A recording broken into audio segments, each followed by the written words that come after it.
মাজত এনেকুৱা ধৰণৰ আপোনালোকে কিছুমান ঘৰ পাব য'ত আপোনালোকে ধুনীয়াকৈ জিৰাব পাৰিব আৰু অম্বুবাচী টাইমতো ইয়াতো ধুনীয়াকৈ মানুহ থাকে ধুনীয়াকৈ আপোনালোকৰ ইয়াত কমিটি মানুহ থাকে আৰু কমিটি মানুহে আপোনালোক ধুনীয়াকৈ ইয়াত আহি শুশ্ৰূষা কৰে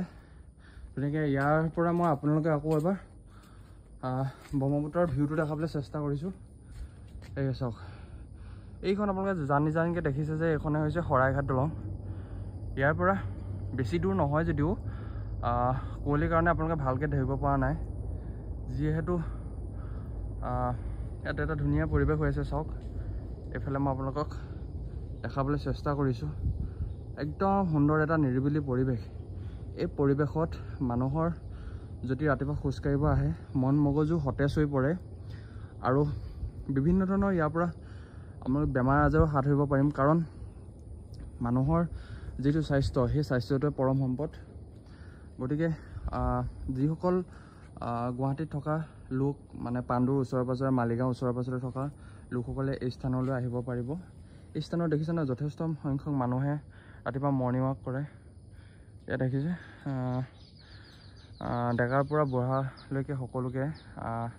পুৰুষ মহিলা সকলোৱে ইয়াত আহি মৰ্ণিং ৱাক কৰিবলৈ আহে এইটো এটা ধুনীয়া সুন্দৰ পৰিৱেশৰ মাজতে এই ৰাস্তাটো পাৰ হৈ গৈছে মই যিমান দূৰলৈকে যাব পাৰোঁ সিমান দূৰলৈকে যাম কাৰণ যথেষ্ট দূৰ যদিও ভাল লাগে দূৰ আৰু কষ্টও হয় কাৰণ যিহেতু ৰাস্তাটো ক্ৰমান্বয়ে ডানৰ পৰা আপলৈ গৈছে মই আপোনালোকক আগতে কৈ আহিছোঁ গতিকে ইয়াত খোজকাঢ়িবৰ কাৰণে যথেষ্ট ভৰিৰ জোৰ থকাটো অনিবাৰ্য হৈ পৰে গতিকে প্ৰথম অৱস্থাত এই ৰাস্তাটো আহিবলৈ কষ্ট হয় যদিও ক্ৰমান্বয়ে যেতিয়া আপোনালোকে এই ৰাস্তাটোৱে খোজকাঢ়ি আহি থাকিব বা অলপ দিন খোজ কঢ়াৰ পিছত আপোনালোকৰ ভাল লাগিব আৰু ভৰিৰ যিটো মানে ষ্ট্ৰংটো সেই ষ্ট্ৰংটো বাঢ়ি যাব গতিকে দেখিছে নহয় এই মই দেখাবলৈ চেষ্টা কৰিছোঁ একদম